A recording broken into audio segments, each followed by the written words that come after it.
Yay. Hello, everyone, and welcome to this live stream. I'm really excited for tonight. I've got three fabulous women that I want to have conversations with. I've been following their channels. Hopefully you have too. And if you're not sure, you will in a minute because they're going to introduce themselves to you. So hi, if you're not familiar with who I am, I'm Bev Thorogood and my channel is Generation Exceptional. And I'm basically here for all of the Gen Xers out there who are looking at how they can navigate this messy middle of midlife as we head towards our next life.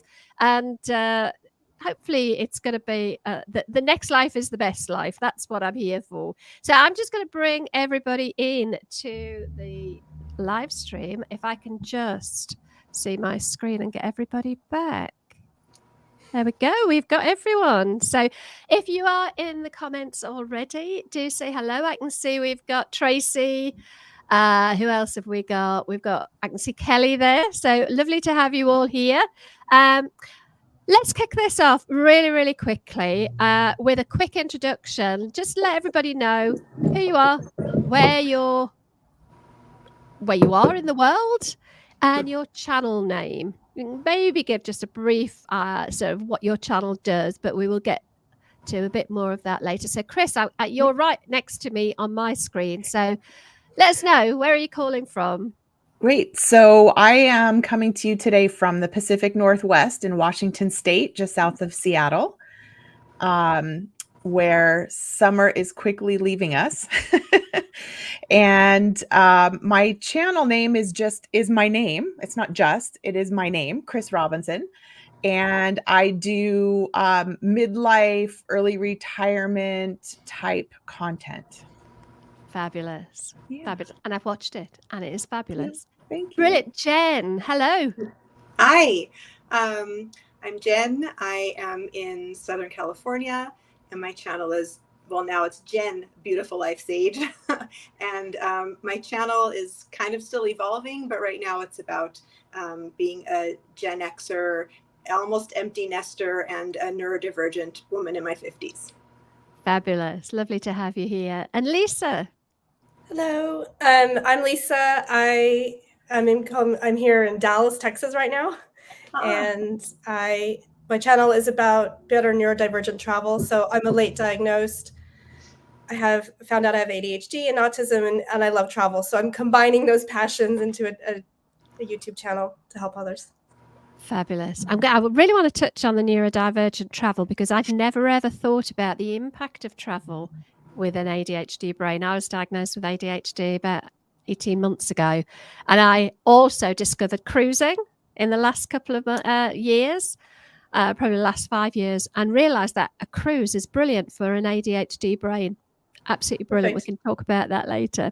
So the reason I wanted to get a few Gen X women together and talk about their YouTube journey is because I've talked about this on a few lives and a few videos recently.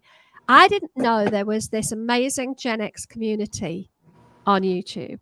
And I also don't think, even though I've been watching YouTube for many years and I've had a channel, various channels now on YouTube for a few years, I'd never thought about YouTube as a community platform. I always thought of it as a less active and more passive sort of platform where you kind of watch rather than getting involved.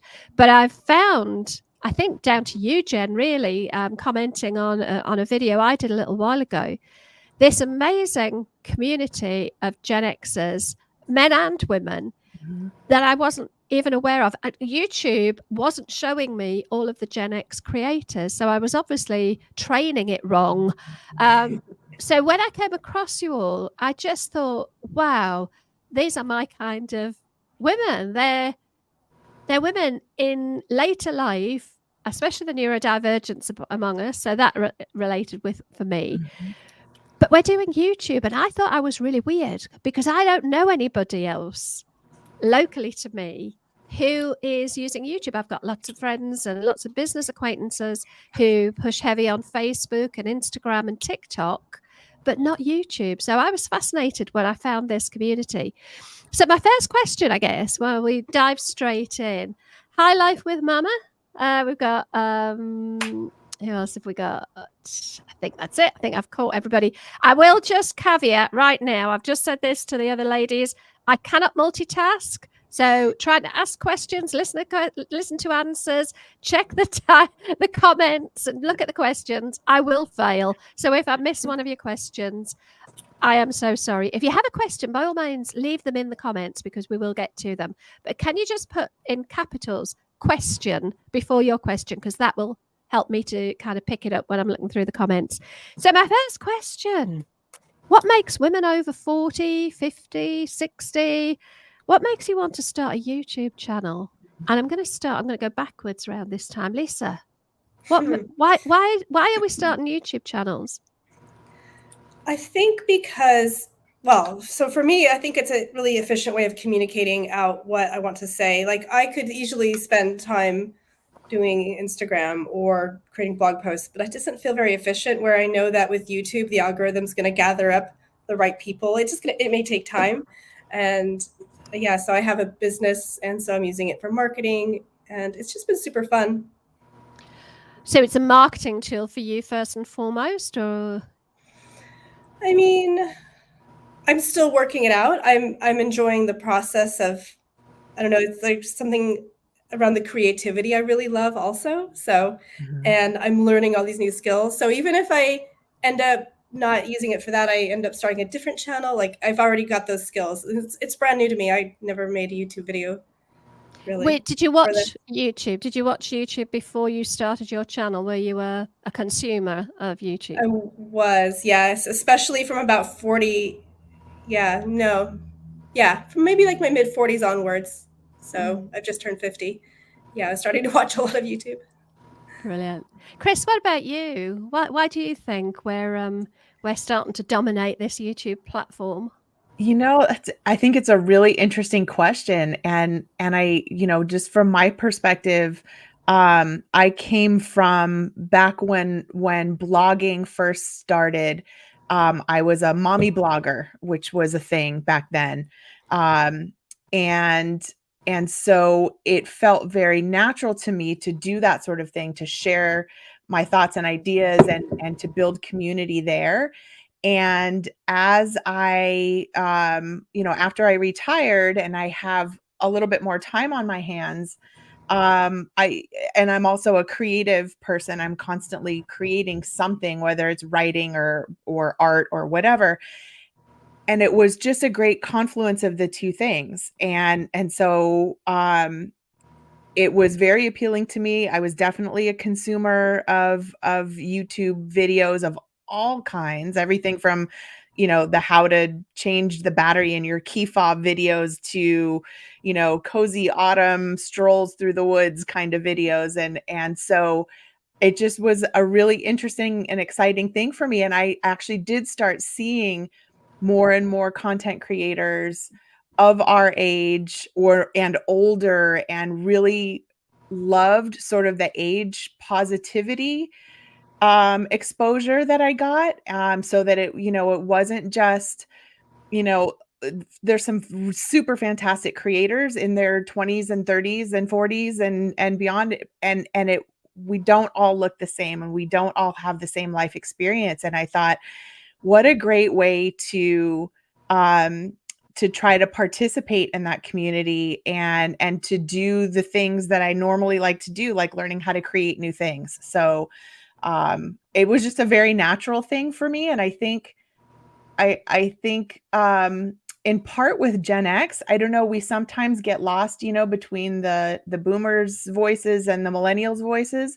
And I think what we're seeing are Gen X men and women both, like, saying, hey, I have a voice here and it matters. And I'm going to give this a go, because we're also, the first generation to really have to learn technology and how to do new things on tech platforms and that sort of thing as adults, versus people who learned it when they were kids. And so I don't know, it is fascinating to watch this community grow.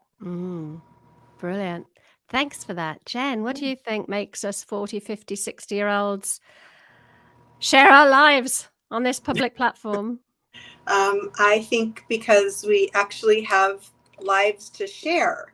So, you know, my kids were YouTubers as consumers, but they didn't have anything to share. Um, when I started watching YouTube for myself, probably about 2 or 3 years ago, it was I found myself looking for a lot of like self-help videos, how to recover from this trauma or how to deal with these kind of people or whatever, social emotional related things. And that was really comforting to me to know that I could, you know, find resources for myself.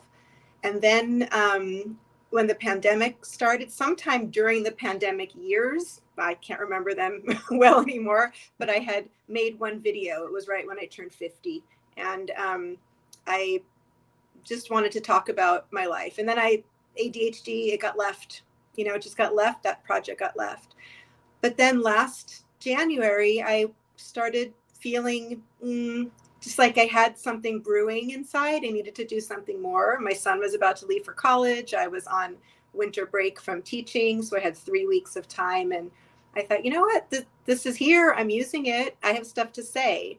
So I got on and started to, well, my journey wasn't really about saying what I needed to say immediately. I needed to find my way there. But for me, it's really a forum to share my, I'm not getting the words out right. My experience in life has value is basically what I'm trying to say. And there's people who are older than us and people younger than us that can still learn from us despite our age. Mm-hmm. And so if I really want to get down to the nitty gritty of that, I'm trying to give myself value as I'm getting older, and reminding myself that I can still be of service to people. So there. Yeah, it's interesting, isn't it? I think for me, the reason I think we're using this platform is I think we have a bit more time on our hands, as you know, the kids, maybe if we've had them, have left. And I think also well, for me, I can only speak for me, of course, but it was like I needed to do something that felt like it was for me and not for everybody else around me. And the biggest driver, I guess, was I want to do something that challenges everything, because I think YouTube challenges everything. I've had Facebook groups and I've been on Instagram for a little while, but the learning curve isn't as steep on those platforms, and yet YouTube feels like this massive learning curve. It's like, oh my God, I've got to learn to be all of these different things, you know.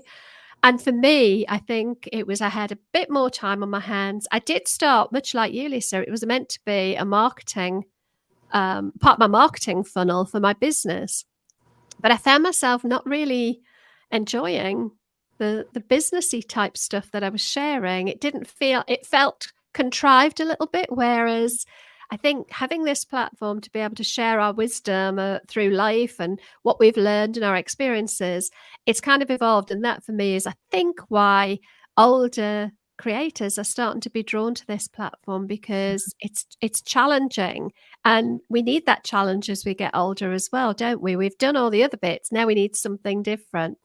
So I guess my next question, please feel free to drop questions in the chat, into the comments as well. What did your family and friends think? You know, because I remember driving home from a dance class, probably about 5-6 months ago, and I've got a phone sort of holder on the dashboard of the car, because sometimes I'll put my phone in there and I'll make videos in the car. And the couple that we were giving a lift to asked what it was for. And I felt myself being really embarrassed to say, oh, it's because I make YouTube videos. And I'm sure she didn't mean to be disparaging, but she went, what? So you like just video yourself in the car? And I was like, well, yeah, I mean, there's normally a bit of a purpose to it. I like to think there's some sort of purpose to what I'm doing it for. But yeah, essentially I do. And I could feel this real embarrassment. So I'm dying to know, what did your family and friends think? Jen? I haven't really told a lot of people. So there's just like a few random people. who know. I'll start with my family. My children, who are now 19 and 22, so they were 18 and 21 when this started. It was a long time ago. My son just kind of thought it was cool. He's a really down to earth kid and a philosopher. He's studying philosophy, so like he thought that was perfect for me. And good, mom, you like, yeah, go ahead. My daughter at first, who is a gamer YouTuber, YouTube viewer, kind of thought it was really silly that I was doing this, and would joke around and say things like, oh yeah, so you're going to get one of those plaques at some point, right? And but then when I started having like 150 subscribers, 500 subscribers, whatever I'm at now, she's like, wow, mom, it'd be really cool if like you turned into like, you had 100,000 subscribers. Like what's going to happen then? So I think there's a little bit of envy right now.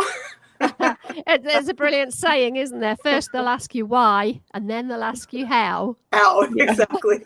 But she's been offering me things. Like she just started college. She needed some stuff. So with her college loan, she got some technology, and she offered me her old microphone. She's like, Mom, would you like this? Kind of like a way smaller version of what you're using, Bev. She's like, would you like this, Mom? I got a new one. So she's thinking it's cool. My partner's excited for me. I heard Chris talking when I got on earlier. He's also a musician trying to produce some music. So there's kind of like this little silent battle. Who's going to get monetized first? So you can't be a bit of competition. And then other friends, just they don't really, it's neither here nor there. But I did have an experience similar to you just last week. I was leaving work. I'm a school teacher, and one of my former colleagues who now works at another school, but she's a training coach for new teachers at my school. She was passing me on campus to meet with one of the new teachers. And she said, oh, hey, Jen, a weird thing happened the other day. I was putting up a video in my kindergarten classroom for like a music video for kids to watch, and in the suggested videos there you were. And I was like, and in that moment it was like good yay, but it was also, oh no, like people that like I kind of know are somehow going to find out that I'm doing this, and now here are all my stories, and how do I feel about that? So that's still roaming around up there in my head. Like the random times that people are going to find out that I'm doing this. Yeah. Does it worry you? Does it worry you? A little bit. Not that anything bad will happen, but just the exposure. There's billions of people. So you don't expect that like the one person that you didn't think would know about you is now going to know about your story. So I don't have anything. I will never be saying anything bad about specific people. So I'm not worried about that. I'm just worried about like the people I know knowing the depths of me. And I'm not sure yet how that sits with me. Because I can't be, if I'm going to be authentic on this platform, which is my goal, and also to learn about who I am, I can't be fake. Like I've got to tell my stories. Yeah. So it takes a lot of courage, doesn't it, to be your authentic self. And it is, I think that's one of the biggest challenges for most of us when we start YouTube, is that fear of judgment, and also the vulnerability of, when we're starting, we're learning, and what we're doing is probably not going to be the best work we've ever done. It will get better every time. So you've got this whole vulnerability around being judged about our skill levels, but also, it's inevitable. We're going to share bits of ourselves that maybe we've kept hidden. And for us neurodivergents, masking is a big thing that we've probably done all our lives. And I find YouTube is a really great way to let the mask go, but it again does leave you with that little bit of vulnerability. Brilliant. Thanks, Jen. What about you, Lisa? What do your family and friends think? So I haven't told a lot of the family, but like in my Facebook profile, it's like you can add your employment. So I have like my company name. So if they really want to find out, they can. I've told my niece, she's 22.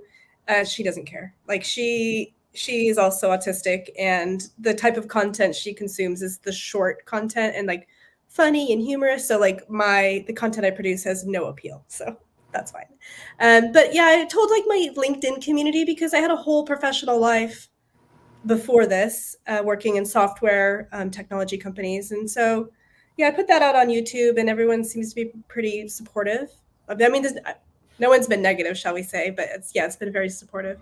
So that's cool. Yeah, my friends, they think it's pretty cool. Oh, I do get the comments like, oh, I could never, I'm so embarrassed.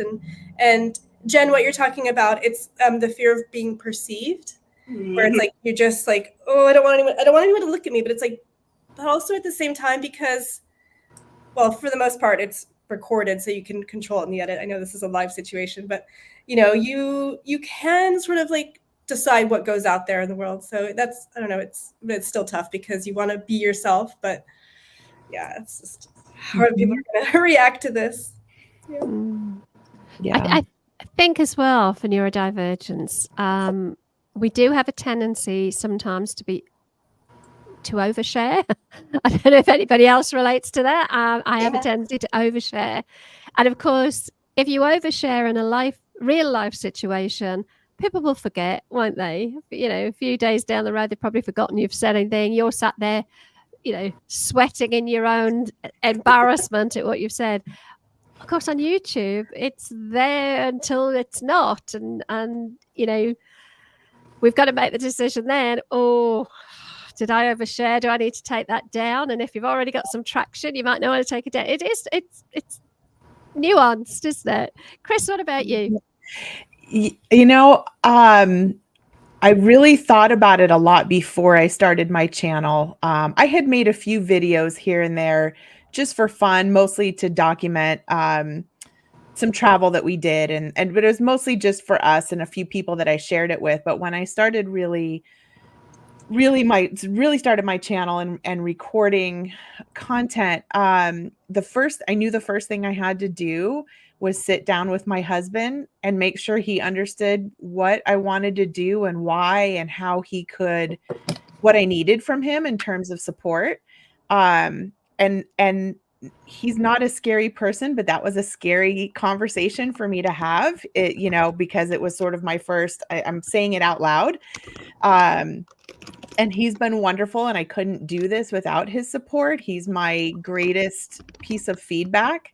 And then I kind of started working so that's the center of my world, and then working outwards. And I told both of my kids, who are both in their 30s, and they were incredibly supportive.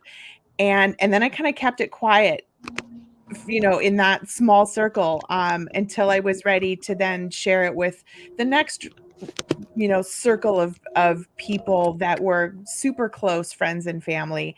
And I've just now recently made the decision to post it on my Facebook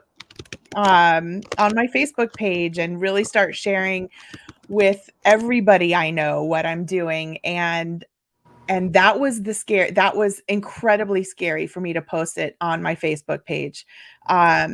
Strangers are easy. People and love are a lot more difficult, in terms of, you have these games that go on in your head about, are they going to understand? Are they going to like it? Are they not going to like it? Are they going to even care?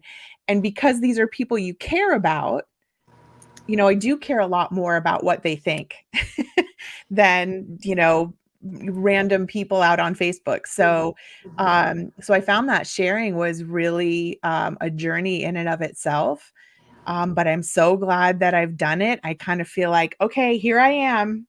And like Jen was saying, being authentic is super important to me as well.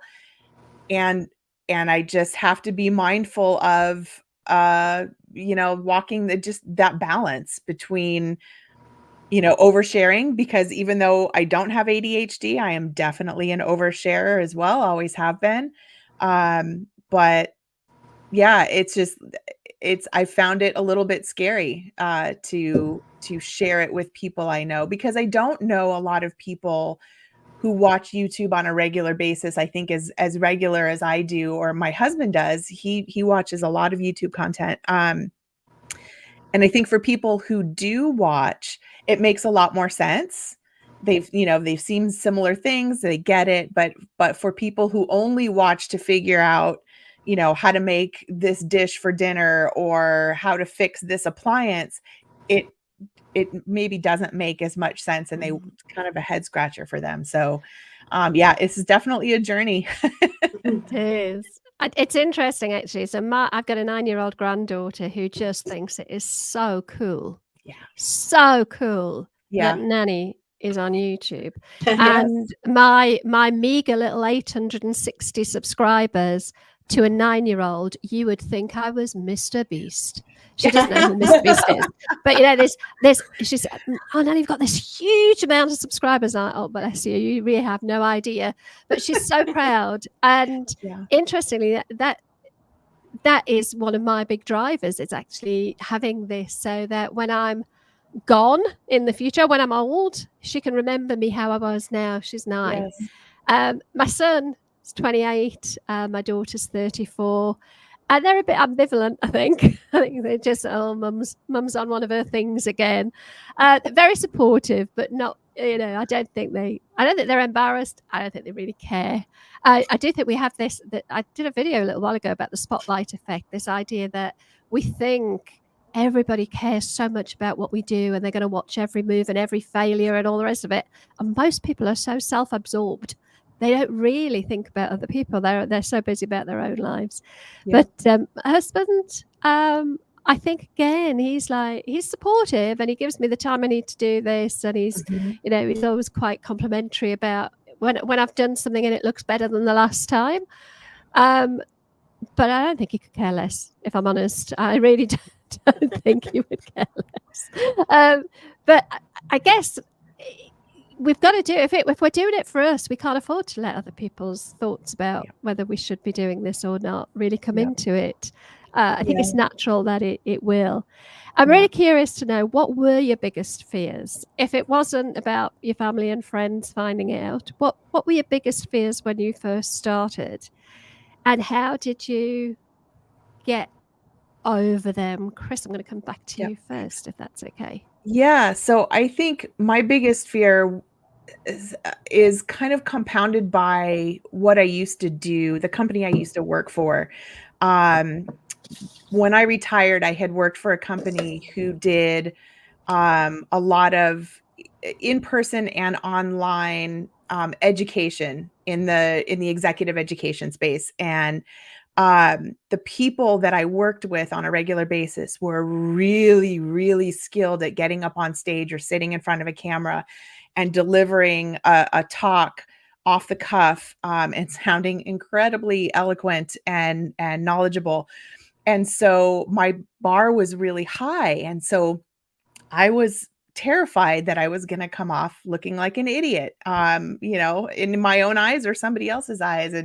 But I had to convince myself that it was because I had these really high standards, or I had just been exposed to such a high level of delivery, that I'm skewed. And so actually watching more YouTube videos and watching different kinds of creators really helped with that, to realize, oh, look, this person is as a normal person, just like me. And I think what they're doing is fantastic. And so, you know, it's really changing the narrative in my head.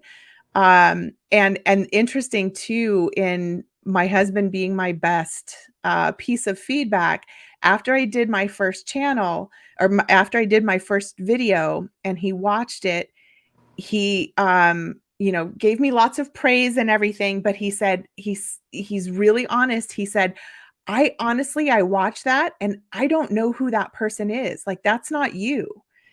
And because I was trying to be so, you know, so eloquent and so calm, and I was just doing something, I don't know why, but it was not natural for me. And he said, I want to see you there. I don't want to, like, that person is fine, but I want to see you there. And I think people will respond to you more than they'll respond to that person you were trying to be. And that was just sort of like a mind-blowing piece of feedback, and I really appreciated it. And since then, I've always really tried to keep that in my head. I sometimes I slip back into that, oh, I have to be buttoned up and you know, perfect. But Yeah, that was the hardest piece for me, was just getting over the pressure I was putting on myself of how I came across. That perfectionism is a killer, isn't Yeah. it? That need to be perfect. Yep. I so relate to that, and I don't know if they say this in the States, but we always laugh in the UK about people having a telephone voice. So when you pick up the telephone, you have this sort of posh telephone voice that you put on, and I think on video we have this video voice or this video character that we put on, and I think it's very, very difficult to lose. I've been I don't know if you'll relate to this, Jen. I've been a teacher, an adult teacher for many years, a trainer. And whenever you're delivering training, I think you put on a bit of a performance. You have to be a little bit more animated and a little bit bigger than you probably would be just having a conversation. And I also did quite a lot of theatre work when I was younger. So I think just that kind of performance element, I'm finding it quite hard to pull that back and not find that when I put the camera on, I go into performance mode, and I don't. It is a bit inauthentic. I think you do have to be a little bit more animated, I think, to keep interest, but it's finding that balance. I find that really quite hard. So I totally relate to what you're saying. Yeah. Lisa, what about you? Can you remember what the question was? No, in fact, I was going to ask you, would you mind repeating the question, please? It's what were your biggest fears and how did you get over them? Biggest fears. Yeah, Sarah's chatting in the comments. Okay, biggest fears.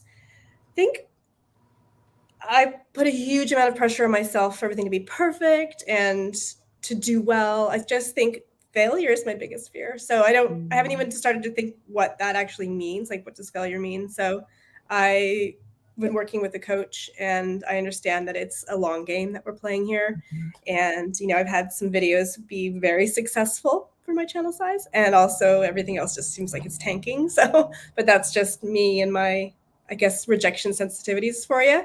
We can throw that out now since we're a lot of neurodivergent people here. Can you, for those that maybe don't know what that is, could you just explain what RSD is for those who don't know? Yeah, so RSD is, I guess in my words, it would be the rejection that you feel is amplified.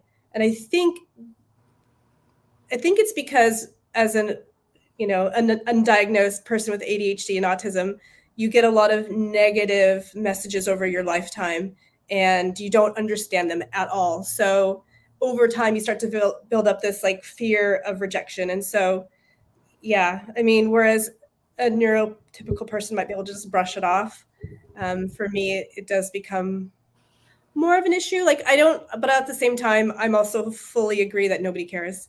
So if in the next video does better, great. But I think it's trying to like balance it all out in my head. Like, there's going to be highs and there's going to be lows. Let's just stick to that. Let's focus on that. Yeah. While you're on the subject of RSD, I know you said your fear was the fear of failure. But when it comes to RSD, my fear, and touch wood, I mean, I guess I haven't made it yet because I've never been trolled, but that's a fear for me because I know that I don't know that I would quite identify as having RSD, or whether I've just built a thick skin over the years, and maybe when I was younger I was more sensitive to rejection. But what about trolls while we're just on this subject? Does that bother you, Lisa? With the RSD? Yeah, I had, so the only time I've gone live, I had a troll, and I was like, and some nice people in the comments were like, you can kick them out. I was like, okay, great. So, yeah, to be honest though, I haven't had any nasty comments in my videos, so that's fine. I guess, yeah, it's like, you've made it when you start getting that. Oh, have you experienced the thumbs down on your videos? I have. I've had one or two. It's not nice. Yeah, it's not nice, but it only happened on the video that got distributed far and wide. So in my head, I'm like, okay, they just think, I don't want to see this content again. So they're using the thumbs down as like, don't show me this content. But yeah. Yeah, I think that's probably what YouTube wants it to be, but it's the most negative thing ever. If somebody doesn't like something, it's the old Bambi, isn't it? If you ain't got nothing nice to say, don't say. I can't believe I'm doing an American accent with 3 Americans. Too much of American. Awful. If you've got nothing nice to say, don't say anything. So why have a dislike button? Why not have it a "don't show me this type of content again" button? Would be a lot better. I'm just gonna, before I go on to Jen for your take on this, I'm just gonna read through some of the comments if I can, because they're coming in and we've not really addressed any of them. So let me just show this one. Laugh with Bubba saying, feels like since the pandemic, people are more open about their lives. I think you're right. I think people are more open. I would say my ADHD diagnosis was entirely, well, not entirely, but very, very highly influenced by people being more open about their own neurodivergence on TikTok. And I think it is that, I think with mental health and lots of things. Anybody else? What do we think? Do you think it's been, the pandemic has had, that was a benefit? I certainly think it's gotten us in front of the camera more. We having all the Zoom meetings, and I did a lot of those anyway, so I didn't necessarily feel it for myself, but I've noticed a lot of people who normally that was a totally new thing for them, and how they've grown into situations like this where you're on video and audio with a bunch of folks in the audience. I think that has something to do with it too. Yeah, I agree with that. And just I think I mentioned in either a video or a comment at some point, it's kind of like the new version of reality TV from the 90s, right? Like, this is really reality TV that's not produced. And we were all so vulnerable during those years. And so I think that's kind of like taken down that veil that we've had to, that we've walked around with. Maybe that's why there's so many also videos about people's neurodivergence, because it's given them an opportunity to unmask and allow for the vulnerability and the reality of our lives. Yeah, like during the pandemic, I was on a lot of work calls, and I'd always been on a lot of work calls with the camera on, but there was some memorable instances, like I put in the chat, where I'm speaking to one of our third-party vendors, and she stands up and she's wearing like saggy pink pajama bottoms, and she had to answer the door. It was like, but there was no embarrassment. We were kind of a past at that point. It's like, this is nice. Yeah. So I don't know if there's going to be a move towards having to feel more formal and buttoned up, but I hope not. I have no idea what you ladies were just talking about. I did say I can't multitask, and I was reading the comments, so I bet it was that interesting, and I completely missed it. You got the replay. You can watch it later. I'll have to watch it back. Let me just hide that one. What else have we got? I don't think we've got any questions as such, but we have got some good comments in here. Tracy's saying, felt fine on camera because, as a trainer, and actually that is something I would agree. I never felt nervous on camera. I never felt uncomfortable on camera. I've always been very happy sitting. I just overperform and having to sort of pull that back. Her next comment, though, I think we all relate to. All right, on camera. It was everything else that she had to learn. Yeah, right. Yeah. What else have we got? It's always Tracy said it's always handy to have a moderator in live chats. Is that something you have to give somebody permission to be a moderator, or are they just there? I'm guessing they must have. You can have to have some sort of an ability to take comments down or something. Yeah, when you have your live going, you can either, if you know somebody's going to be there, you can ask them ahead of time, and then somewhere on your end. I've only done a live through YouTube. I haven't done a live on StreamYard. Yeah. Right now. But Kelly was on my first live, and she just offered. She said, "I'll be your moderator," and all I had to do was like a couple clicks to assign it to her, and then she could kick people out. But I don't even think she needed to at that point in time. There was nobody rude wanted to watch what I had to say. Well, I'm just going to put it out there now, ladies. If you want to do lives and you need a moderator, I'm quite happy to jump in and do that. I don't know how to do it. I'd be happy to kick out trolls. So yeah, you can always ask me too. Jen, what were your biggest fears? I haven't asked you this already, have I? No, No. we went to comments. Yeah. And then it was funny because I was talking about vulnerability and being live and vulnerable. And you're like, I have no idea what we're talking about. It was hysterical because you were so vulnerable in that moment. Yep. I wanted to, this is a teacher term. I wanted to piggyback off of what Lisa said about RSD for a moment. Because I struggle with that too, and I didn't realize that was something that was going on for my whole entire life. I just thought it was like super uber sensitive. But so when there's a negative comment, so in regard to YouTube, when there's a negative comment, my tendency is to internalize it. So it gets internalized. Even if I'll just like read it and delete it and make it go away, but I've internalized it already. And then that's part of the autism ADHD, but then definitely the ADHD is the ruminating on it, and it doesn't go away, even though I physically took it away. So then I'm thinking about it for days after that. What did that person really mean? And what did I say that caused them to say that? And do I really need to change that thing about me? And that can be really difficult. In fact, it happened just this morning. It happens more to me when I comment on somebody else's video. I think once or twice I've had a rude comment on one of my own, but this morning a number of weeks ago I had commented on a video of the ADHD coach that you interviewed, Karen McGill. Yeah.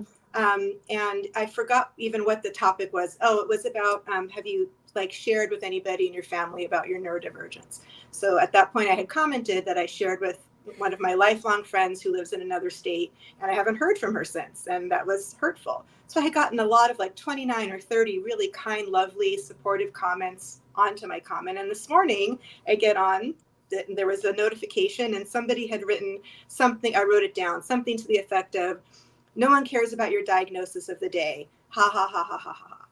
And I that was mortifying. How rude. So I reported it as rude harassment, and I don't know what will happen, but it's kind of still sitting with me. But people do care. And why are you even on this YouTube channel if you don't care about people's diagnosis of the day? Because that's what she's talking about, is how we feel about our ADHD and how to help us. So RSD can be devastating at times. It's so I'd love to just jump in and I don't know, maybe this comes from my years of HR work that I did and coaching people through some difficult situations, including getting feedback or hearing something difficult. And Jen, and this is probably nothing new to you, but if I were sitting on your couch next to you while you were going through this, I would say,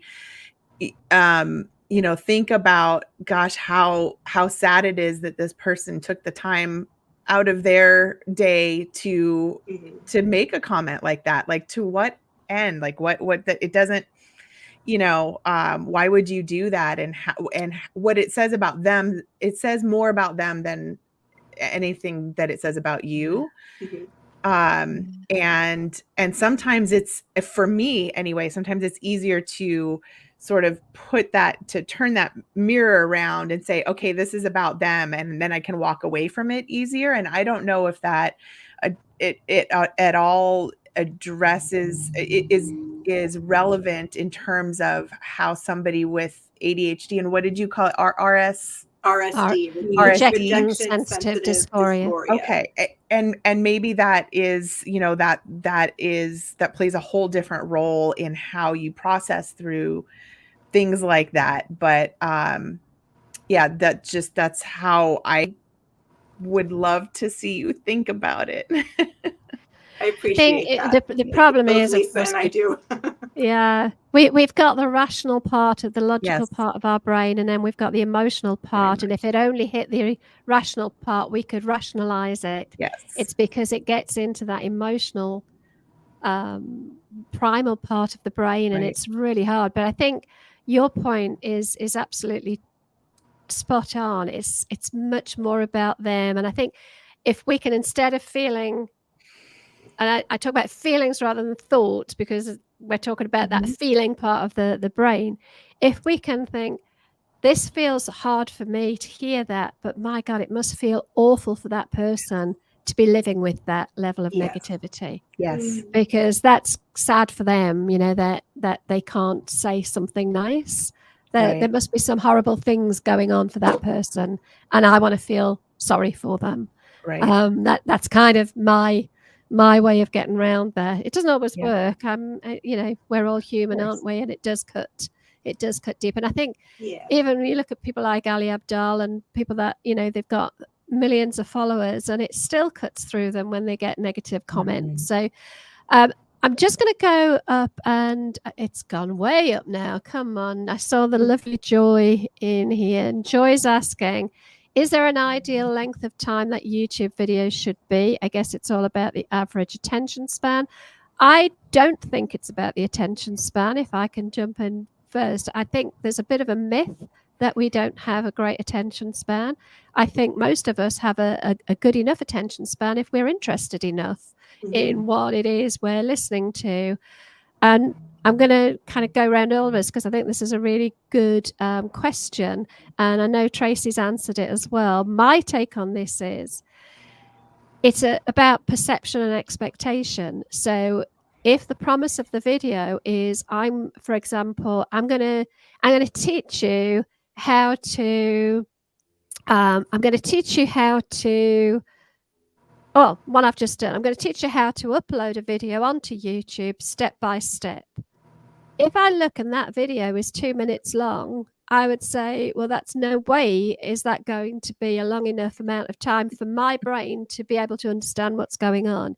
My video on that topic was the actual bit about teaching. It was about 20 minutes because that's how long it takes me to put my thumbnail in and go through all of the boxes. So it was step by step. If I was asking, you know, a question around maybe how do you put lip liner on? I would not want to watch a 30-minute video on how long it takes to put lipstick on or lip liner on. So I think it's very much about perception and expectation of what the video is going to promise and what it's promising and what it delivers. Jen, what are your thoughts?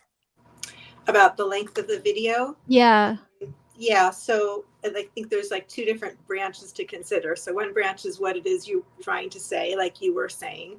For me, right now I'm focusing on more like storytelling, like the stories of my life. So however long it takes me to tell that story. And if they're engaging, the people who are engaged will listen. And if it's not, they won't. And I can't control that. But then there's the practical purpose of YouTube. So if you're using YouTube for like a goal, if monetization is your goal and earning money from it is your goal, I think it's been said that in order to have those mid-roll ads, which are the ads that, you know, are more profitable, you have to have at least 8 minutes of video. So anything under 8 minutes will not allow the mid-roll ad. Yeah. Oh, I think we've just lost Jen. Hopefully she'll come back in. That was a great point. There she is. We lost you. We lost you mid-roll. It could be my Wi-Fi. We've been, you know, having little drops here and there. But so for me, it just like, I don't pay too much attention to that anymore. But most of my stories take longer than 8 minutes to tell because I'm verbose. So I don't think that it matters. No, I would say, I think YouTube, if you listen to people teaching YouTube, there are so many rules, but you know, I think the rules, there's always exceptions to every rule, and I think it's down to personality. A lot of the big creators are actually going ultra long form now. So, you know, people like Alex Hormozy are doing like 2-3 hour live streams. So Joey, I don't think it really matters. Chris, what are your thoughts? You know, just to echo what everybody said, I think the content drives that, right? How long does it take to say what you are trying to say? And it can be a 30-second short, and it could be a 2 or 3 hour, you know, magnum opus on whatever the topic is. It's just whatever it needs to be. Jen, I hadn't come across that 8-minute mark in terms of it makes sense. I'm not monetized and I haven't thought about that yet. I'm encouraged because I find it really difficult to create a video that's under 8 to 10 minutes. I've tried.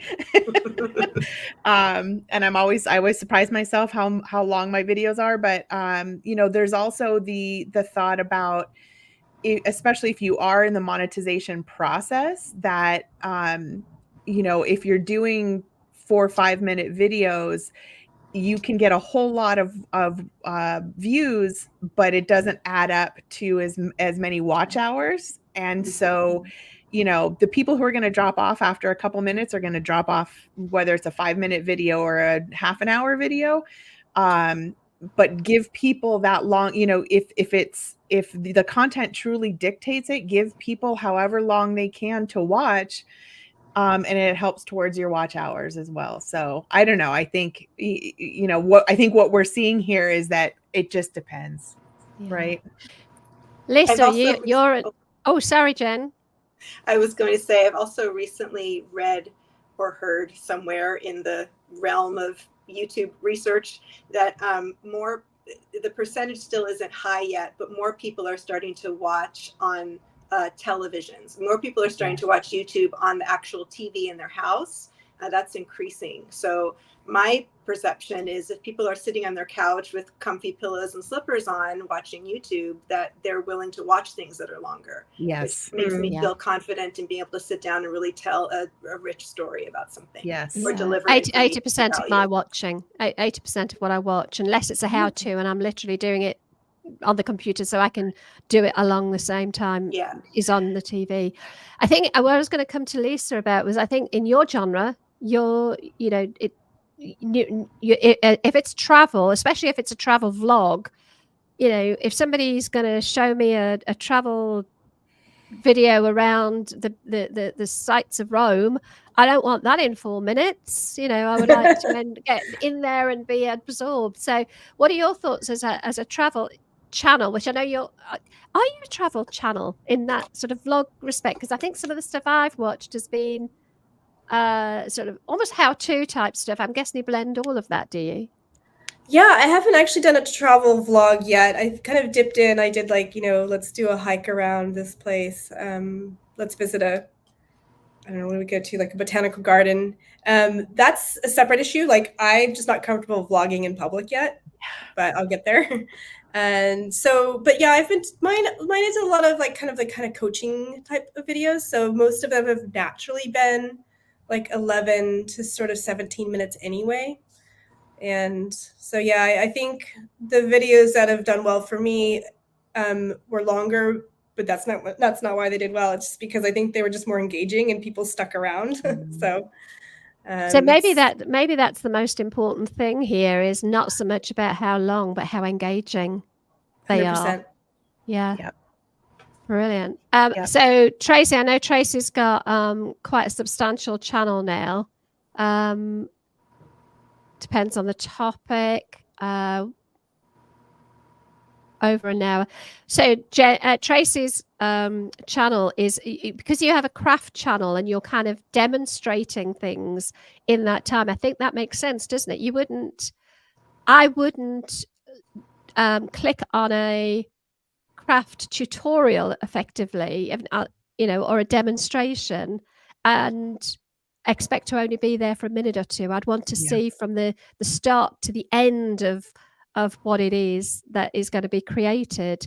So I think over an hour, but you wouldn't, you'd also plan that. And like you say, Jen, if you're watching on television, you're probably settled down to expect to watch something longer. Tracy's always saying, because I read always, also saying, I think it's as long as it needs to be to tell the story, which is exactly what you said, Jen.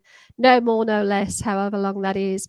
I mean, I watch, does anybody else watch Wayne? What the heck's his channel? He's just changed it. Yes. It was Wayne's Leap Year, and then now I think it's something about every day Wayne. Every day Wayne. And he's very natural, just sitting chatting, and it's almost like he could probably do a 30-40 minute of him just chatting, and I'd still be sat there really engaged with what he's talking about, but it's very slow paced and it's all ums and ers and probably goes completely against all of the rules that we're taught.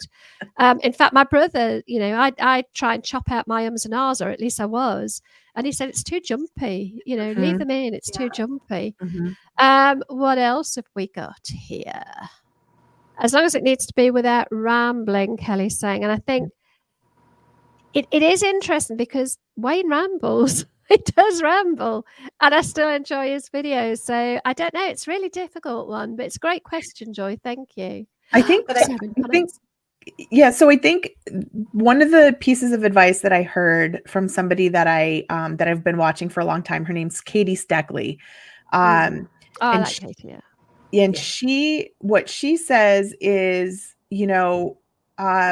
when you're first starting your channel, especially if you're really wanting to grow it and grow it quickly or whatever, that doing that, engaging, the quick jumps, that kind of thing can be important or can be more effective. But as your channel grows and you have more and more subscribers and people come for you versus what you're talking about necessarily, when you become your brand or you are your niche, then it gives you a lot more room to be more rambling or to listen to whatever it is that you're talking about on that day. And so here again, it depends, right? Are you trying to grab people and get them to subscribe right away? Or is it more, hey, this is part of getting to know me and who I really am authentically and that kind of thing. And that's a hard balance to strike in the beginning, especially, I think. And I feel too that like that's a like a personal preference. So I can't speak exactly to what Kelly was talking about because it was a short comment. But what I understand for me is that if I'm on YouTube looking for answers to a problem or a question or how to, I don't want the person rambling. But if I'm just there to hear about somebody like Wayne or Chris or Bev or Lisa or whoever, we're just chatting, it's fine, because there are times when you do just want to sit down with a friend, and that's what that would be for. So I just think the context also dictates what would be most comfortable to listen to. Right. Yeah, I mean, I've heard more experienced YouTubers say they don't bother chopping out a lot of the ums and the ahs because that's just how they speak normally. And so I'm like, I think I like that idea because my earlier videos are so over edited. Yeah, wasted so much time. Me too. Yeah, and do you know though, that's one of the traps I fell into, is looking at other people's videos and thinking mine had to be super edited. And it takes time. If you're trying to just learn how to edit, it takes a lot of time, doesn't it? It's not easy. And then you're adding in all the whistles and bells and the B-roll and the sound effects and the music and the fades in and fades out. And actually, if you're not very good at it, it looks bloody awful. It looks really amateurish. So you're better off not doing it, in my opinion. Hey, Bev, I wanted to answer the biggest fear question, and I know we got into the comments, but I didn't get a chance to throw that in. So just because it's been on my mind, I want to get it out of me. So if I can. So one, it was what we're talking about, like learning how to do all of this stuff. That was a fear in the beginning. Would I be capable of it? But once I learned it, I'm like, okay, whatever, that was easy. Like I should have known better because I can learn how to do things pretty easily. But then ADHD causes me to get bored of that quickly and I need to change. So my fear started there. And then we already talked about the RSD. But the biggest thing that I'm finding I am fearing now that I've that I've pivoted to like deep dives into myself through storytelling is really what I'm finding out about myself. Like, what will I find out about myself when I tell this story? How am I going to feel after the story is told? Like, what thing am I learning about how I process the world after I've told this story? So it's not about other people seeing it. It's not about me telling the story. It's about, well, now what? What do I do with that information? So that's a fear for me. But that's incredibly insightful, though. Sorry, Yeah. Chris, go ahead. Jen, have you ever heard of a process called shadow work? Yes. Okay, that's Yeah. what your description right there just reminded me of, this idea of shadow work where you do dive into, feelings that you have that, or things that you're processing through that are not something that you might openly share, or that you necessarily wouldn't want to confront those parts of yourself, or whatever, but like that deep work into your, the parts of yourself that live in the shadow tend to be where the best nuggets are, right? Where, Mhm. like, that's where the deep healing comes from, and that sort of thing. And Jen, what you just said totally reminded me of that. And I think, I don't know, have any of you had, besides Jen, also had the moment when you're in the middle of recording a video and you're saying things going, oh wow, off the cuff, but where you're hadn't thought about that before, or you didn't expect that to come out, and you could certainly edit it out if you wanted to, but I think that's a really interesting experience to have in this whole process. Yeah. In Yeah. fact, I'm happy actually to say that I regularly go to therapy. I have a wonderful relationship for a decade with my therapist, and I used to journal and bring in my journal entries to her, and then she would read them to me, and then we would work from there. And it was a beautiful process. But a few weeks ago, I brought in my YouTube video and I watched it back with her, and we used that as a tool for processing what was happening. It was the one where I talked about being a daughter without a mother, being a daughter without a mom. Yeah. And it was so helpful. Like, but that goes back to what I'm saying. Like, now there's this other depth of, well, what else is there, and it's fearful. It's fearful doing that shadow work. Yep. But it's important, especially for those of us neurodivergent, and for everybody, but for us neurodivergent, finding out after we've lived half of our life, there's so much to reprocess and to go through and to relive and to, make sense of, that it's really deep. Yeah. I've just had this thought though, that actually if and I coach people, I'm just wondering if there is benefit in saying to people, just catalog your thoughts into a recording. You don't have to post it. It doesn't have to go public. You can keep them private.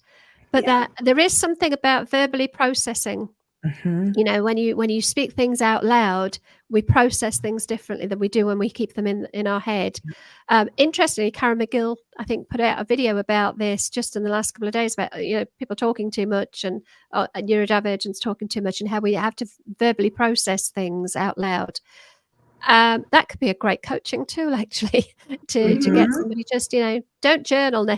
I wouldn't ever say don't journal, because I love journaling, but getting somebody to talk things through onto a video, because again, I think it's just a different medium. It's a different way the brain would process things. This isn't where I expected tonight to go. Really insightful. So what are the best bits? What are the best bits and what are the worst bits about being a YouTube creator? And how comfortable are you calling yourself a YouTube creator? I'm going to go with Lisa. Yeah.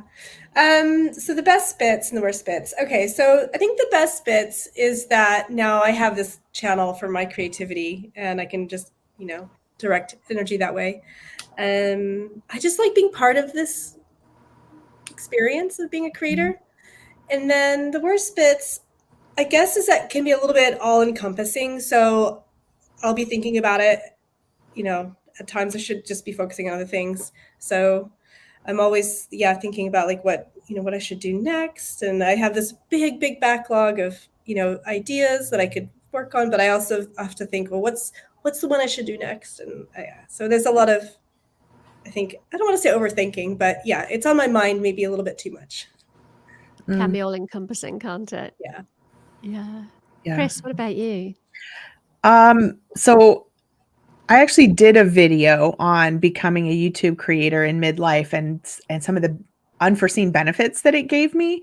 And one of them is just the constant challenge, right? It's thinking of ideas. There's a creativity challenge piece of it. And I'm I so appreciate it as you think about the aging brain and how to keep your brain nimble and neuroplasticity and all of that. And so having to learn the marketing piece, the tech piece, the analytics piece, the, the editing, that like all of the things that go into it that's a big plus for me. I love learning new things and I love having a challenge in front of me.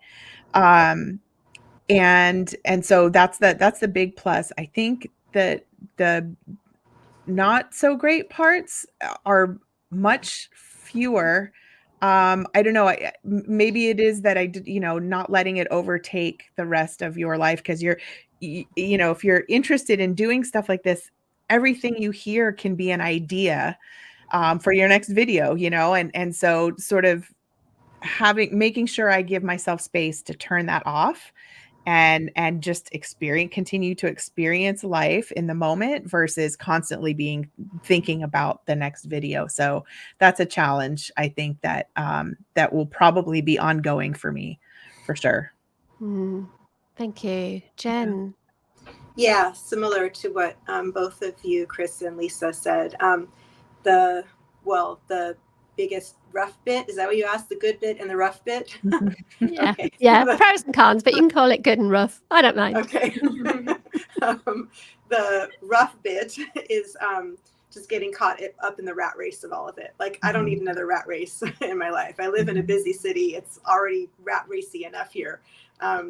So like getting caught up in subscribers and viewers and watch time, and that can be rough. So it's a personal, not emotional, like a mental gymnastics to shut that off and to just keep this as a creative outlet for my emotional growth and to share with others, right? To be doing a service. So that's the rough bit. But the good bit is that it's part of my social emotional growth, and it's doing a service for others. And I've been meeting so many people. I remember when Lisa first contacted me on a video and was like, oh, I think I'm ready to do this. And Chris reached out to me recently outside of YouTube, and you, Bev, and Tracy from Life in the Wild West. I got to meet her in person. Like, there's just, that is the best part ever, is, we can just say community, but actually not community, like real relationships is beautiful. And I would have never, ever expected. And it's been so fulfilling because, as we get older, even though we have more time, our life tends to get a little bit smaller because people are off doing other things, or, so it's just a way to be more expansive in a very odd way, because it's on a screen. You know what I mean? Right. Yeah, it's such a paradox, isn't there, around, and if you're an introvert, I've spent my whole life thinking I was extrovert, and then COVID hit and we went into lockdown, and I've been working for myself, and I've realized that actually I was a masked introvert. I'm not shy, I'm confident, but I'm an introvert. And I think when you think about the introversion, in kind of its definition of whether your energy is lifted or drained when you're around people, I've realized that actually being around people, I love mixing in groups, but it drains me. So for me, one of the biggest pros about YouTube is I can do this. Everybody talks about Zoom as being mentally challenging and draining. It isn't for me. I find actually being in a room with real people more draining than I do sort of virtually. So having this medium, I find as a born again introvert, absolutely brilliant, because I can get all of the benefits of connection and community, and I guess that's true of social media in general for me, but I don't have to be surrounded by people who are going to leave me feeling exhausted, and that makes me sound like I'm not sort of sociable, and I am. It's a bit of a strange one. I think I'm so with you though, Chris, in terms of the pros. The grey matter is challenged so much. And I'm also trying to learn Spanish on Duolingo. I've just taken up knitting. Tracy, that's completely your fault from the crafting bit. And I was even learning to crochet yesterday, which I did when I was probably 6. So I think keeping the grey cells active, and I think what it's proving, and I want, if there's anybody watching this later on who is ever thinking about it but thinking, I can't learn the tech or I'm too old to learn new stuff, stop right there. You can learn new things. And I think I hear there's so many. I've been working in the menopause space with midlife women now for the last 7 years, and the amount of women, and in business as well, who say, I can't do this, I can't do the tech. Like, you can't do the tech yet. There's no, I don't believe that we lose our ability to learn. I think we lose our ability to learn quite as quickly as we used to when we were younger. But we definitely still have the capacity to learn, and we're all proof positive that we can do that. So for me, the pros are definitely the benefits long term. And I'm thinking sort of dementia, Alzheimer's, and all of that, because I think the more we can keep the brain active, treat it like a muscle, and, you know, keep working it. The cons for me, and okay, really vulnerable here, I am obsessed with the numbers and seeing growth, and it's not a good place to be. And I absolutely have to really try and let go of that. You know, if I post a video, I'm there on my phone in studio, refresh. And it's a bit like if you're trying to lose weight and you get on the scales and you don't see, or you've been trying really hard and you get on the scales and you've put on 1 pound and you think, no, it should be 5 off. I feel a little bit like that. I make a video and I think this is going to be a good one. I've worked hard on this and I feel like things are clicking into place, and it gets 27 views. And I really take that to heart. And the big con there, and this is purely on me, I need to find a way to manage this. But I'm hoping I'm not the only person here. No, you're not. Because it is all encompassing, and you know, I'll wake up at 3 o'clock in the morning, which isn't rare, and I'll have a look at my sub count. I like, what the heck? I was going to swear there. What the heck are you doing? You know, you're 58 years old. You're not 20 on, you know, checking your Instagram followers. But I do, and it's. I think it's the dopamine hit from, you know, I don't want to blame it on ADHD, but I think we do have a strong need for a dopamine hit, and it's not healthy. That is the real downside for me. Is it's all encompassing. It's all consuming, and I still struggle a little bit with the term. I am a YouTube creator. It just feels odd. Yes, it sounds. I allow myself to call myself a content creator, because when I say like YouTuber, that's my son and daughter's generation. I'm not a YouTuber. I've had people say, "Oh, so you're an influencer now?" And I'm like, "No, that's not what I'm. That's not happening." Not at all. In relation to the dopamine thing, Bev, that because I had been going through that too, constantly checking. For some reason in August, like, everything went down. Subscribers, views, watch time, everything went down this month, which is fine. It originally wasn't fine. But when I realized that that's what it was, because I keep researching ADHD and autism and all of that, when I realized that that was just me needing a hit of something, I just decided I need to make a list of other things that I can get a hit from. Like, what other things, right? So this sounds so silly, but I get a big dopamine rush from drinking club soda on ice. So I always keep a club soda on ice next to my bed. When I get home from work, I have a club soda on ice. It's the bubbles. It's the, you know, that gives me a hit. So I have that. I have, like, petting my cat gives me a dopamine hit, whatever. Just like a crazy list of things that I go down in my head. So I've kind of slowed down on the constant checking. It's on my mind, but I'm not doing it physically anymore. I drink my Pellegrino. Sorry, go on, Lisa. Yeah, I just think as well, like, if you have ADHD, there's a good chance you're just really impatient as well. So it makes it harder. Yeah. Yes. Yeah. You want that instant response and instant reaction, don't you? Yeah. Do you know that this has been so much fun? I've really enjoyed just getting to know you all and getting to chat to you in person, because we've not really done that. So just to wrap up, I would really love you just to share what your channel is about and what it's called and where we can find you. And I will link everybody's channel in the comments. So if anybody's watching this on replay, they can get straight to your channel and subscribe, because we've just told you we get very, very hurt and upset and sad and cry a lot when the subscriber count doesn't go up. So, you know, make us all feel lovely and just hit the subscribe. Jen, let's go to you first, please. So, Beautiful Life Sage. Give us a little bit of a where that name came from as well. Beautiful Life Sage. So, I had told somebody asked me this a while ago, and I told a different story because it wasn't the correct story. So I remembered like actually where it came from. A number of years ago, I was part of an MLM, multi-level marketing program for skincare products, and I had to like promote, and so that was kind of like one of the tag names that I was using, but then it morphed into me being, you know, more authentic with myself. And my friends have always come to me asking me questions about how to improve something, or, you know, like just coming to me like I'm their therapist, right?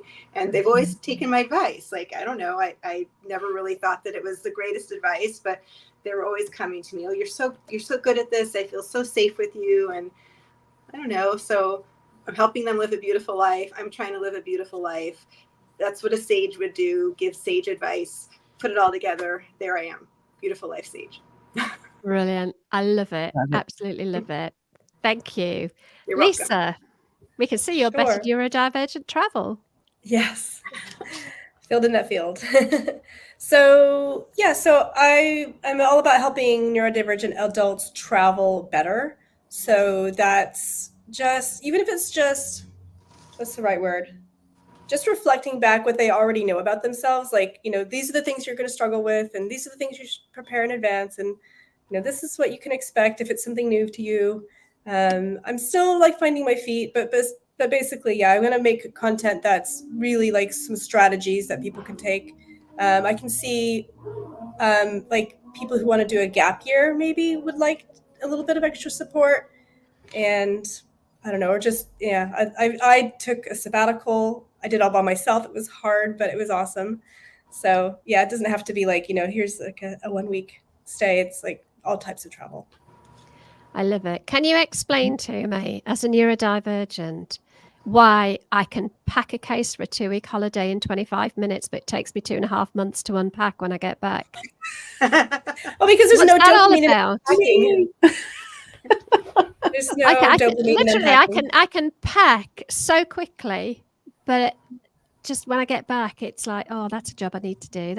And I will probably unpack when I need whatever is in the case. Mm-hmm. That will be the trigger. So if we always travel. We try and travel on our birthdays in January, where it's really cold in the UK. We go somewhere hot. So when I get back, I don't need any of the clothes in the case. So why do I need to unpack? Yeah, it's not a fun task. Chris, tell us about you and your channel. So my channel is my name. That's what I'm going with for now, Chris Robinson, and it's called Midlife with a Purpose, as sort of a byline or a subheading. And where it really came from was actually when I retired at 52. Much earlier than we had planned on early retirement, but 52 was even much earlier than we had thought. As I was thinking about getting ready to do that and being in the middle of it and searching for content about retirement, and 98% of it was about money and about savings and about investing and all of that, which is hugely important, especially if you want to retire early. but that's not what I was looking for. And I just saw this big gap in people talking about the transitions that have to happen and all the changes that happen in your life. And then, you know, you're doing it at the same time with other transitions happening, and your identity is in question, and your purpose, and like all of these things. And I thought, well, if I'm not seeing the content out there, I'm going to make it. So, and since then I've seen more and more creators addressing it. But it's sort of you can kind of drive a truck through my niche. It's not really a niche. It's just a purpose for my channel. And, you know, maybe something more specific will come out of it at some point. But for now, it's just about not only enjoying, but thriving through midlife and through retirement, and, you know, with a self-awareness and all the thoughts that go through your mind when you're going through all of these processes. So that's where I am right now. Brilliant. Well, do you know what? I am subscribed to all of your channels, and I do try and catch them all, and give you the watch time, because why wouldn't I? Your content is great.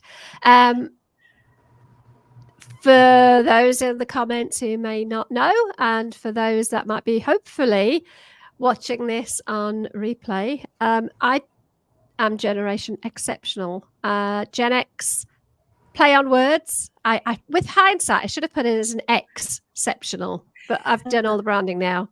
I've had my podcast, the Generation Exceptional podcast, for over 7 years now, because I do think that this generation, we are exceptional. I think we had we didn't have it as tough as people in the war, you know, let's be real about this. But they call us the forgotten generation, don't they? Because we're on the silent generation, and it does feel like we're just finding our voice now as we get older. So I have my channel here, which has recently been named the Generation Exceptional on YouTube. I don't know why I never did that before and didn't just make my podcast and my YouTube channel have the same name, but it is now. And I also recently started the Generation Exceptional community over on Facebook. Please put your hand up if you're in my community. Hey, there was a ploy there. And if anybody would love to come and join us, it is an all-women group. I don't know if I might change that. I had an all-women group before, but it was all about menopause. So we didn't have men in there because women tend not to talk quite so openly about their menopause if there are men in the group. But I'm sure there are some, well, I know there are some really good Gen X male creators out there. So I don't know, maybe we'll open it up to the masses. But if anybody wants to come and join us, I'll put the link where you can see it there. Generation Exceptional. Would love to. It's very relaxed. I've really got a purpose for that group. I don't know if anybody's noticed that there's no purpose to the group. In other words, we're just all in there sort of chatting. So it's a safe place. Final question before we wrap this up. And I'm going to start with Lisa first. Why do you think Gen Xers are exceptional? It's a good question. I think that in our lifetime, we've seen a lot. We've seen a lot of shifts in society's expectations of, like, I don't know. Sorry, I'm autistic, so I'm gonna, just trying to think what's the best way to phrase this. Yeah, I mean, you see all the Gen X memes that, like, we were feral and, like, we were latchkey kids. And that's really not true for everybody. Like, but yeah, I definitely just see the shift in, you know, we had maybe a lot more freedom when we were children, and the things that we did do, like, I was riding in the back of a pickup truck going down the highway, and my mom was like, "That's not okay." So, but yeah, so that would never in a million years happen now. So. Yeah, I just think we have a really good experience, and that we were there, like, in the early stages of, like, computing technology. Like, my school, we have the Apple IIe computer. We were, like, one of these, like, chosen schools, and I was like, this is awesome. And yeah, so I think we've just, I don't know, we've got a lot of experience, like, sort of before smartphones, all of that. So yeah, brilliant. Thank you, Chris. What's great about being Gen X? Why are we exceptional? I want to sort of expand on what Lisa just said about the technology piece. It's by no means the only reason that we're exceptional, but we are the generation that grew up without smartphones and without the internet. And then as young adults, got both of those things. And so we learned them really without fear. It just was sort of the next thing. But to have both the remembering and having grown up without all of the pressures of tech, but also being one of the first generations to really embrace it as adults, and having those two things combined, I think is really makes us unique anyway. I too grew up in the high school. I was literally a mile from the Apple headquarters when it first started, and they dropped computers into our typing. It was a typing class at the time. It became keyboarding, but and I very much remember all of those things. And I think that transition helps make us more nimble and a little bit less afraid sometimes of the big changes that are happening. But yet with the perspective of not having had all of those pressures as a child. So I think that's a really unique differentiator for us as a generation. Love it. Love it, Jen. What makes us exceptional? I'm I glad didn't I mean got- to hit that. I've obviously pinned that one. I didn't mean to, but yes, thank you, Tracy. It is a lovely group, and I do like hanging out with us. But I didn't mean to pin that comment. Sorry, Jen. That's okay. I was going to say, I'm glad that you chose me last for this one, because both Lisa and Chris kind of said what things that help inform my answer. And I had some time to think about it, because as Lisa was saying, being neurodivergent, being like hit with a question is like, oh no, what do I do? So Lisa was focusing on having grown up in a time when there was more freedom, and I rode in a pickup truck to elementary school one day, a neighbor's pickup trucks. I'll never forget that. That was weird, but I did. So growing up with that freedom and then experiencing the internet becoming a thing, it's been able to inform me in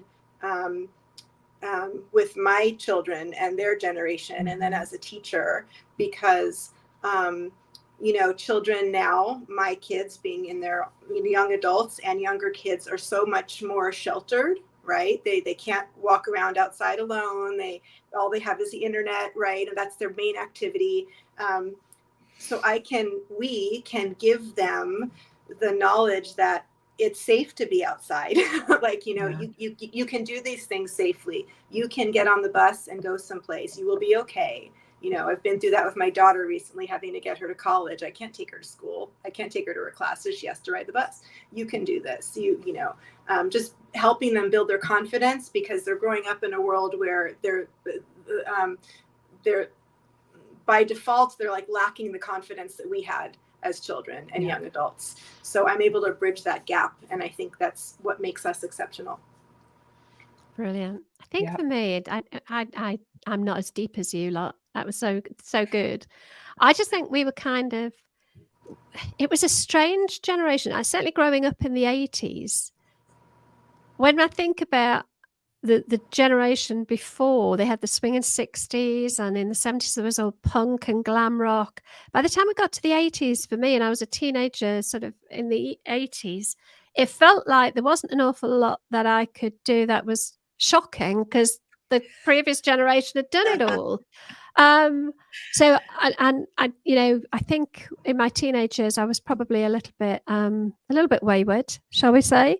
But there was nothing really that I could do that was that shocking, because it had all been done before, which is why I think almost we've been that sort of silent, sort of resilient generation, because we've just had to get on with it. But I think part of that, and I'm all for more openness around mental health. I absolutely am. And I don't think we should brush mental health under the carpet. But I do, and I hope I'm not going to be overly controversial here, I think there's a balance whereby in some ways we're losing resilience. We're potentially, I don't know how to put it without it sounding like I'm being a bit, anti. I'm certainly not pull your socks up and get on with it. I don't mean that. But I think we have a resilience as Gen Xers that maybe the latter generations don't have. I don't know.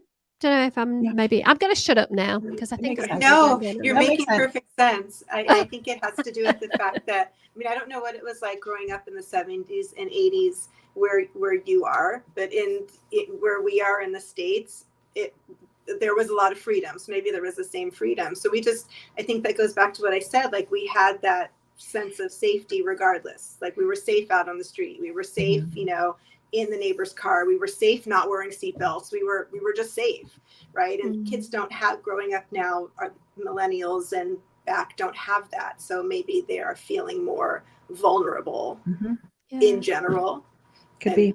I would just wonder if we're creating an environment where there's a kind of a learned dependence and a loss of independence at an earlier age. I think that's probably where I'm coming from. You know, the British are renowned for their stiff upper lip, and I absolutely don't agree that we should just sort of, you know, bottle it all up and carry on regardless. But I think Kelly's just said, you know, maybe the pendulum has swung too far in the other direction. And I think it could be damaging for the younger generations where they haven't necessarily got that resilience building. Wow, fabulous conversation. I know my dinner is ready because it's 8:30 here in the UK. I just want to say a massive thank you to the panel. That sounds a bit odd, doesn't it? To this group of friends sitting together having a chit chat, and to everybody that joined us on the live stream in the comments. Thank you very much for your interaction and for sharing your questions and your thoughts. I absolutely love doing live streams. Don't like doing them on my own. I much prefer to have other people here to chinwag with. So I think the plan is to do another one. I know we've got Tracy coming in next week as well. We'll be doing this again. So thanks ever so much for joining me and joining Thank you, us. Bev. Thank you for doing this. It's been a lot of fun. I hope everybody's enjoyed it as much as I did. Yeah, no, this is really good fun. Thank you for having me. Take care, everyone. Bye. Bye.